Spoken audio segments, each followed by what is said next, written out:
돈을 세이브할 수 있었지만 제가 다시 과정을 들은 이유는 유아 교육 자체가 부족군이기 때문에 정부에서도 계속 보조를 주고. 그쵸.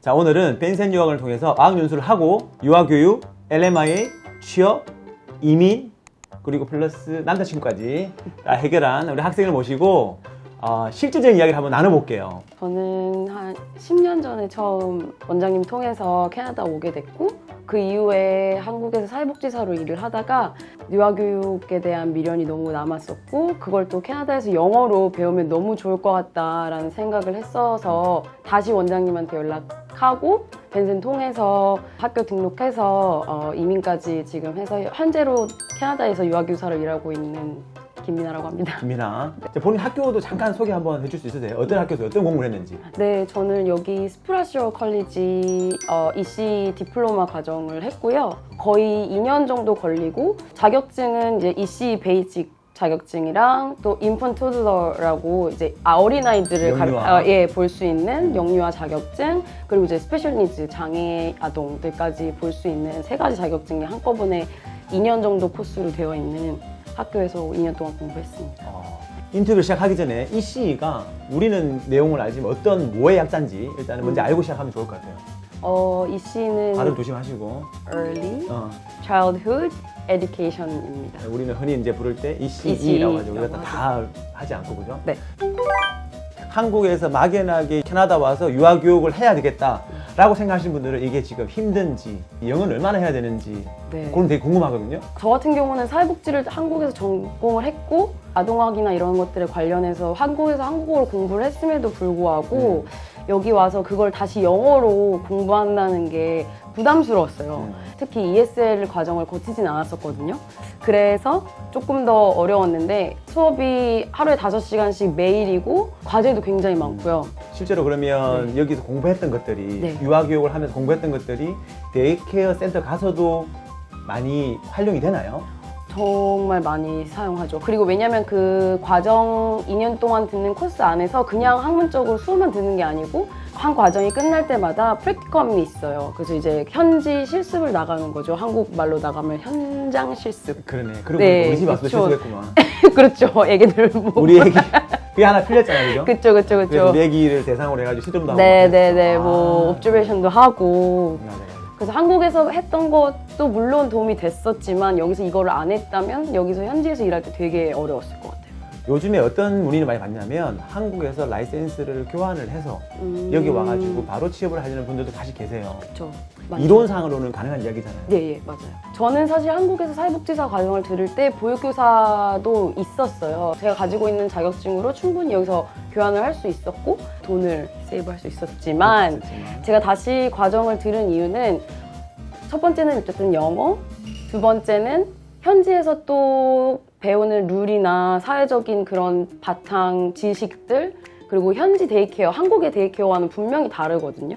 그거를 또 현장에서 배우는 장점 이런 것들이 있었기 때문에 더 배워야 되겠다는 생각이 들었어서 어떻게 보면 나도 사실 만약에 내가 유아교육을 한다 그러면 한국에서 아무리 내가 유아교육 할아버지를 낳더라도 나는 여기서 다시 뭔가 하려고 그러면 난 여기서 공부를 해야 될 것 같다는 생각이 들거든요, 솔직히. 왜냐하면 나는 돈을 받고 누군가의 아기를 케어를 해야 되는데 당연히 제대로 공부를 하고 뭔가 준비된 상태에서 그게 뛰어들어야 되지 않을까 라는 게 제 개인적인 생각이에요. 물론 이 이야기를 들었기 때문에 많은 분들이 싫어하실 수도 있긴 하겠지만 이거는 지극히 제 개인적인 생각이라고 생각해 주시면 될 것 같아요.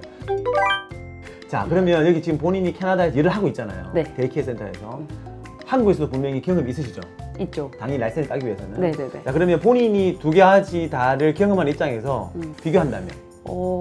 저는 일단 첫 번째로 꼽고 싶은 거는 선생님들의 일하는 근무 환경이라고 생각을 하는데요. 너무들 다들 아시겠지만 야근 많고 제가 실습하고 뭐 보육교사 할 때 불평들을 많이 들었었거든요. 이제 뭐 너무 주말에도 일을 하신다는 분들도 들었고 여기는 어쨌든 이제 페이도 시급제로 받고 오버타임이 되거나 뭐 아이들이 왜냐면 선생님들 한 명당 볼 수 있는 아이들 명수가 정해져 있어요. 근데 그 아이들이 집에 가지 않으면 뭐 퇴근을 못 할 수도 있는 거죠. 그런 경우에는 뭐 당연히 아월리 체크가 되기 때문에 다 돈을 받는 거고 자기가 하루 동안 해야 하는 듀티들이 표나 이런 것들로 작성이 되어 있고 그거를 서로 돌아가면서 수평적으로 하기 때문에 그리고 뭐 일하는 시간 같은 것도 뭐 누가 오전에 일찍 시작해서 일찍 끝나면 그 다음 사람이 뭐 다시 그 다음 주에는 뭐 이렇게 돌아가면서 로테이션 시프트를 또 하기도 하고 8시간 안에서 일을 다 마칠 수 있고요. 뭐 잔업, 막말로 야근. 이런 거 전혀 없어요. 그래서 제 오후가 굉장히 보장이 되는. 프리하다고 볼 프리하다. 수 있죠. 자, 그러면 사실 여기 캐나다다 보니까 영어가 굉장히 중요하잖아요. 본인이 지금 데이케어 센터에서 유아교사로 일을 함에 있어가지고 영어가 어느 정도까지 중요한지. 나눠보면 아이들하고 하는 영어와 부모님들과 하는 이 대화와 또 선생님들 간에 또 하는 대화, 어른들 사이에서 하는 대화는 제가 학교에서 공부했던 것들이 많이 도움이 됐어서 이제 기본 의사소통을 하실 수 있다면 물론 좋지만 특히 어른분들하고 아이들의 발달 과정 같은 것에 대해서 대화를 하려면 조금은 이제 전문적인 용어라든지 구체적인 설명들을 부모님들이나 뭐 동료 선생님들한테 해드려야 되고 저도 할 줄 알아야 되고 뭐 같이 알아들을 수도 있어야 되고 왜냐면 그걸 아이들한테 또 접목시켜야 되니까요. 조금 전문성을 요하는 부분이 있고 아이들하고 의사소통에 있어서는 굉장히 쉽게 할 수 있죠. 기본적인 영어로도. 하지만 3세에서 5세 같은 아이들은 굉장히 말을 잘하고 또 그 말들이 굉장히 정말 어른하고 말하는 캐네디언이니까. 것과 정말 캐네디언이니까. 똑같아요. 예. 조금 더 전문적인 용어들이 적긴 하지만 그런 영어 단어들을 모른다고 하면은 아이들하고도 의사소통할 때 분명 어려운 점이 있을 것 같아요. 자, 그러면 어쨌든 여기 캐나다라는 나라에서 유아교사로 일을 하고 있는데 영어가 굉장히 중요하잖아요. 제일 중요하죠. 의사소통을 빼면 사실 시체인 직업이라 계속 말을 해야 되잖아요. 예, 특히 말을 할 수 없는 아이들도 있기 때문에 부모님들하고 의사소통을 못하게 된다고 하면 이제 거기에서 오는 어려움들이 클 거라고 생각이 들고요. 뿐만 아니라 이 갖다가 또 돈을 내고 아기를 맡기는 부모님 입장에서는 약간 신뢰감이 떨어질 확 수 떨어지죠. 있거든요. 네. 선생님들에 대한. 네. 예, 그래서 근데 제가 학교 2년 정도 공부하면서 들었던 단어들, 뭐 학교에서 공부했던 과제했던 것들 이런 단어들이 다 제 머릿속에 남아 있잖아요. 그걸 바탕으로 했기 때문에 제가 현장에서 일을 할 때 많은 어려움은 없었던 것 같아요. 선생님들하고 의사소통하는 것, 또 부모님들하고 사실 대화할 때 되게 떨리거든요. 여기 근처 카페에서 커피 주문하는 거랑은 정말 달라요. 그냥 뭐 맨날 외워서 아이스 아메리카노 주세요 이것과 맨날 변하는 아이들에 대한 설명을 해줘야 되는 거라서 전문성을 진짜 요하는 거라서 그게 학교가 아니었으면 저는 정말 힘들었을 것 맞아요. 같아요. 예. 학부모님하고 헬로 하와이유는 딱 2초만 끝나거든요. 그러고 난 뒤에 오늘 우리 애기가 뭘 어땠어요? 했는데 예, 오늘 예. 애기의 기분이 어때서 집에 가서 요걸 갖다가 잘 어루만져 주면 좋겠어 라고 이야기를 해야 네. 되는데 이런 부분을 갖다가 디테일한 거를 디테일한 못하죠. 거, 만약에 못하지. 모르면. 예. 공립학교 나오게 되면 3년 동안 일할 수 있는 비자 나오고 사립학교를 나오게 되면 비자가 안 나오기 때문에 워크퍼밋이 안 나오기 때문에 어쨌든 본인 스스로 찾아야 돼요. 그죠? 네. LMI를. 네. 저 같은 경우는 이제 사립학교를 졸업을 했고 중간에 아까 말씀드렸듯이 과정 안에 실습하는 과정이 포함돼 있어요. 보통 3개월에서 4개월 사이 정도 이제 현장에 가서 실습을 하게 되는데 지금은 또 바뀌었을 수 있지만 제가 다녔을 경우에는 3번의 실습이 있으면 이 3군데의 다른 유치원을 이제 맞아요. 가서 뭐 한 달 이런 식으로 실습을 했었어요. 하다 보면 원장님들이나 아니면 담당 선생님들이 학생을 잘 관찰을 하겠죠. 그렇죠.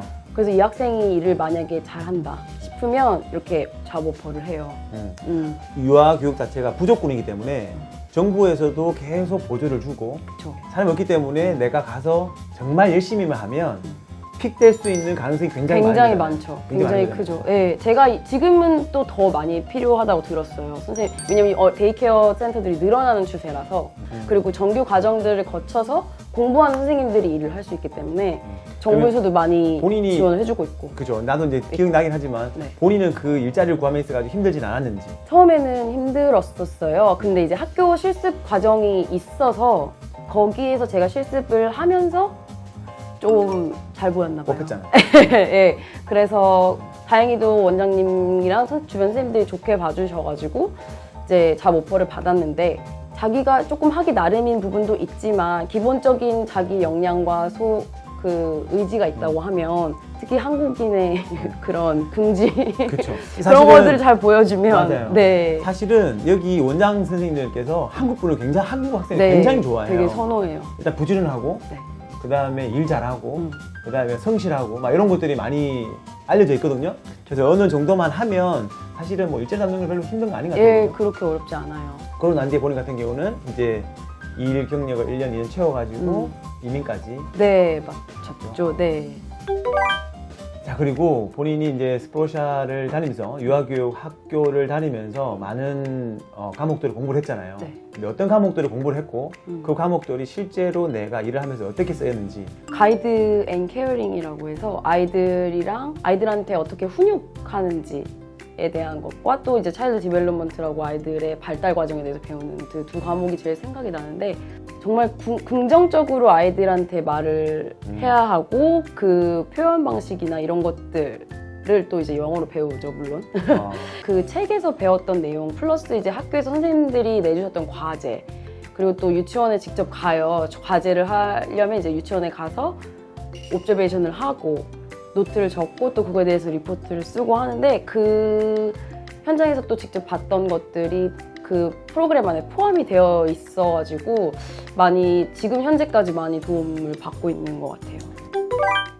준비된 인터뷰를 여기까지 마치는 걸로 하고 제가 다음번에는 유아교육, 캐나다 유아교육, 공립학교와 사립학교의 차이점 그리고 어떤 장점이 있는지 그런 부분들을 따로 한번 제가 설명을 드리도록 할게요. 마지막으로 본인이 하고 싶은 이야기가 있다 그러면 많이 오셨으면 좋겠어요. 정말 왜냐면 퀄리파이드 네, 퀄리파이된 선생님들이 있어줘야 이제 또 아이들도 밝게 잘할 수 있는 거라고 생각하거든요. 맞아요. 그래서 오셔서 공부하셔가지고 좋은 선생님이 좀 돼주셨으면 좋겠어요. 미나 학생의 하만진이랑 하만진이랑 나도 공부했어. 이게 사실. 어머. 네. 항상 학생들한테 물어보려다가 항상 이거 갖다가 내가 하만진 미스했는데. 하면은 저한테는 밴쿠버죠. 하만진이랑 밴쿠버다. 네, 제 제2의 고향을 열어주신 분. 그 정도까지는 아니지만 어쨌든 좋게 저의 얘기해주니까. 시작점이에요, 사실. 사실 우리가 이거 네. 끝나고 또 저희 가족이랑 같이 해가지고 네. 같이 저녁 먹기로 했어요. 진짜 가족처럼 지내고 노력하고 있으니까. 네. 그래서 앞으로도 혹시라도 뭔가 도움이 필요하다 그러면 언제든지 네. 콜을 하면 네. 제가 기꺼이 도움을 드리도록 하겠습니다. 감사합니다. 오케이, 감사합니다.